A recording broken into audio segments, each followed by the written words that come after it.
अस्सलामुअलैकुम वरहमतुल्लाहि वबरकातुहू।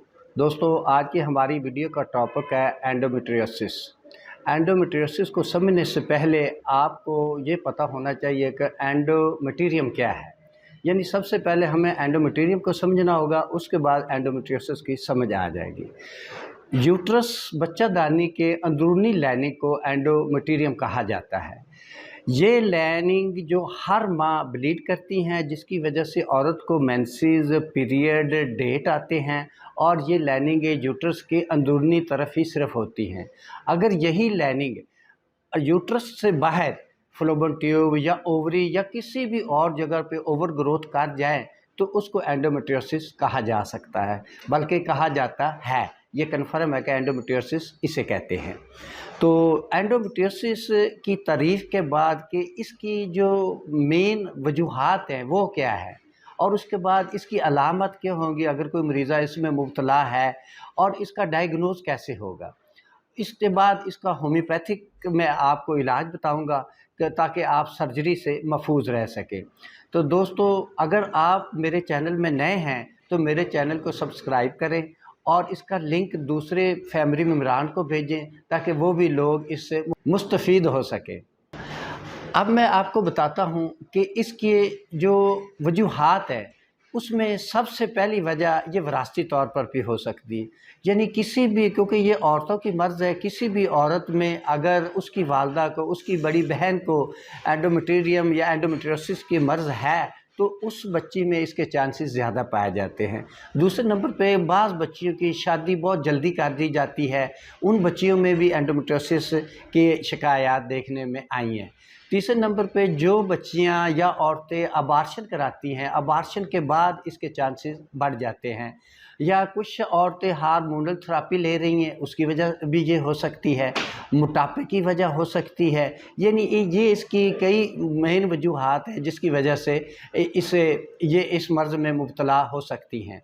अब मैं बताता हूँ कि अगर औरत को ये मसला हो जाए एंडोमेट्रियम का, तो इसमें एंडोमेट्रियम का मसले के बाद जब एंडोमेट्रियोसिस होगा तो उसकी अलामत क्या होगी। उसकी अलामत में जो सबसे बड़ी वजह है, औरत के जो पेल्विक एरिया है इसमें शदीद दर्द होगा।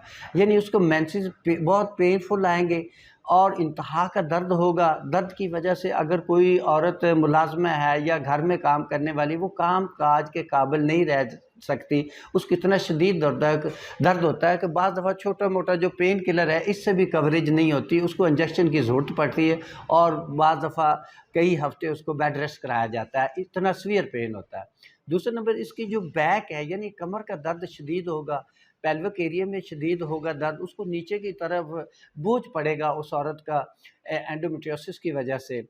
और इसके अलावा उनको जो हैज़ है, मेंसेस हैं, वो तकरीबन इतने हैवी होते हैं कि औरत निढाल हो जाती है। एक पीरियड ख़त्म होता है, तकरीबन 4-5 दिन के बाद दूसरा पीरियड स्टार्ट हो जाता है। यानी ये सिलसिला चलता ही रहता है। बाज़ दफ़ा औरतों में ये देखा 2-2 3-3 माह पीरियड बिल्कुल आते ही नहीं है, या रुकते नहीं हैं या आते नहीं हैं।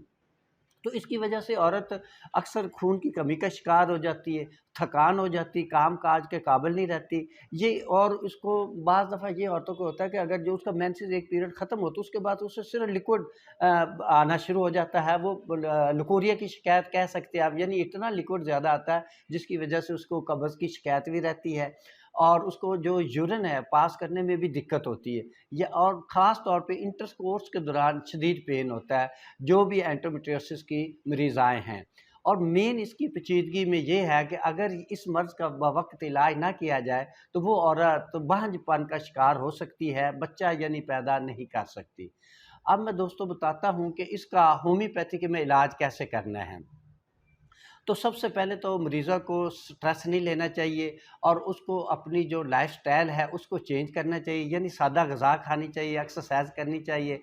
और उसके बाद चंद ऐसी होम्योपैथिक अद्वियात हैं, अगर वो मरीज़ा रेगुलर खाती है यानी कम से कम 2-3 माह, तो इंशाल्लाह उसके जितने भी ये एंडोमेट्रियम है या एंडोमेट्रियोसिस के जितने भी मसाइल हैं ये कवर हो जाएंगे। और उनकी ओवरीज़, फलोपियन ट्यूबें वगैरह अगर वहाँ सिस्ट है, फाइब्राइड्स है, वो भी कवर हो जाएंगे इन्हीं अद्वियात से।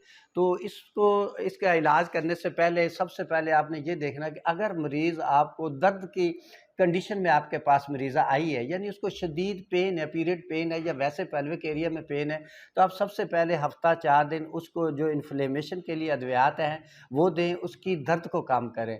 जिसमें पहले नंबर पे दवा है सिमिसिफ्यूगा। ये आपने 200 में देनी है और ये उन औरतों को देनी है जो तकरीबन सन्ने-यास के करीब हैं। उन औरतों पे इसका बहुत अच्छा रिज़ल्ट है। और दूसरे नंबर पे है दवाई कालोफाइलम। इसको भी आपने 200 में, अगर ज़्यादा पेन है तो आप 15-15 मिनट के बाद भी रिपीट कर सकते हैं, अदरवाइज़ सुबह, दोपहर, शाम दें। सिर्फ ज़्यादा से ज़्यादा 2-4 रोज़ इंशाल्लाह इससे कवर हो जाएगा। इसके बाद तीसरे नंबर पे जो दर्द के लिए दवा है वो है ज़ैंथोज़ाइलन। ये क्यूब में मैं इस्तेमाल करवाता हूँ। इसके 15 से 20 ड्राप आप नीम गर्म पानी में डालकर ये भी आप बार-बार रिपीट कराएँ, इंशाल्लाह इसका दर्द कवर हो जाएगा। अब 4 अद्वियात तकरीबन ऐसी हैं जो आप एंडोमेट्रियोसिस की हर मरीज़ा को लाज़मी देनी है, जिसमें फ़ोलिकोलिनम है। ये आप 200 में एक खुराक सुबह, दोपहर, शाम हर हफ्ते बार रिपीट कर सकते हैं। दूसरे नंबर पे ओफोरिनम, ये भी 200 में सुबह, दोपहर, शाम हर हफ्ते बाद आप 3 खुराकें इस्तेमाल कर सकते हैं। तीसरे नंबर पे है थूजा, और ये भी ऐसी अदवा जो हफ्ते बाद आप एक खुराक लाजमी दें, कम से कम 1 एम की। अगर मरीज़ा गोनोरियल इन्फेक्शन की वजह से इधर आई है तो आप मेडोरिनम सबसे पहले दें 1 एम और उसके बाद थूजा 1 एम। ये वीकली जो भी उसकी मजाजी दवा उसके साथ ये लाजमी देना। और चौथे नंबर पे जो दवा है हमारे पास वो है अशोका क्यू। अशोका क्यू आप मरीज़ा के जितने भी मसाइल हैं, उनके हार्मोन डिस्टर्ब हैं या मेंसेस पीरियड डिस्टर्ब हैं, फोलिकल नहीं बन रहे, कोई भी मसाइल है, ये हर मरीज़ों को आप दे सकते हैं। इसमें अल्लाह ताला ने ऐसी शिफा रखी कि ये औरतों के लिए बहुत ही मुफीद साबित हुई है। और इसके बाद कुछ दवाइयाँ ऐसी हैं कि जो मिज़ाजी तौर पे अच्छा काम करती है। मतलब मैंने अपनी प्रैक्टिस में देखा कि पल्साटीला का अगर मिज़ाज है मरीज़ा में, यानी मुँह खुश्क होता है, प्यास नहीं लगती, मरीज़ा हँसमुख है, हर एक को मिलने वाली है, रोने वाली है, एक बात पे हँस रही है, दूसरी बात पे रो रही है, अगर और उसके मेंसेस जो है वो भी स्कैंटी है, यानी कम आते हैं। अगर ये कंडीशन है तो आप पल्साटीला 36C में सुबह और शाम सिर्फ 2 दफ़ा 1 माह कम से कम रेगुलर दें। उसकी जो भी मतलब कि मियाज़मेटिक दवा है, फ़र्ज़ कीजिए ट्यूबरकुलिनम है या मेडोरिनम है, वो उसको देने के बाद सिर्फ आपने खाली कल के पल्साटीला 6C में सुबह शाम इस्तेमाल करना है। अगर मरीज़ा साल्टी डिज़ायर है और ठंडे पानी की ख्वाहिश है और बहुत ज़्यादा उसमें सिम्पैथिसिटी है, तो ऐसी सूरत में आप पल्साटीला की बजाय आप फास्फोरस 200 इसकी 3 खुराकें सुबह, दोपहर, शाम हर 4 दिन के बाद, हफ्ते के बाद रिपीट कर सकते हैं। इंशाल्लाह उसकी जो ब्लीडिंग है उसको भी कवर करेगी और इसका जो एंडोमेट्रियोसिस है इसको भी ये दवा कवर करेगी।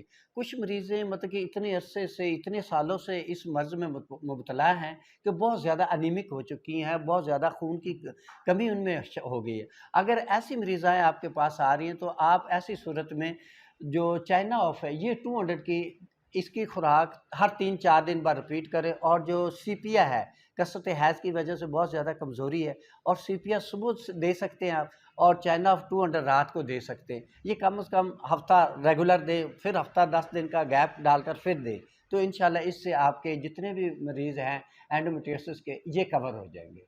वस्सलाम।